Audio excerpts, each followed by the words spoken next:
રિઝનિંગમાં ઘડિયાળ ચેપ્ટરના દાખલા જોઈશું.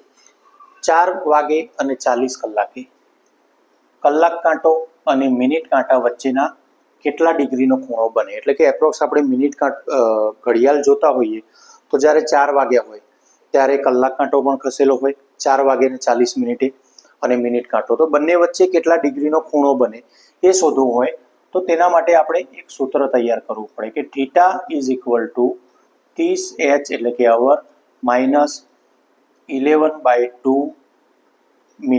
મિનિટનો એમ. અહીંયા અવરની જગ્યાએ આપણે જે કલાક આપ્યો હોય મૂકીશું, મિનિટની જગ્યાએ જે મિનિટ આપી હોય તે મૂકીશું.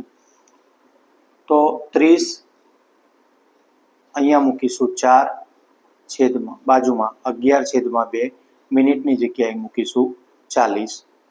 30 ચોક થશે 120 માઇનસ આમાં શું કરવું તો આમાં ઉપરનો ગુણાકાર કરી લેવાનો. 11 ચોક 44, 44માં એક શૂન્ય ઉમેરો એટલે 440, 440/2 અને કોઈ પણ 2 વડે ભાગો એનો મતલબ કે એના અડધા કરવા. તો અડધા કરવા માટે 44 ના અડધા 22 થાય એટલે કે 220 થાય. તો 120 માઇનસ 220 એટલે કે 220 માંથી 100 જાય એટલે કેટલા ડિગ્રીનો ખૂણો બનશે? 220 માંથી 120 જાય એટલે 100 ડિગ્રીનો ખૂણો બનશે, જે આપણે ઓપ્શન એમાં આપેલો છે. તો આના માટે તમારે આ સૂત્ર યાદ રાખવું પડશે. Theta is equal to 30h - 11/2 minute.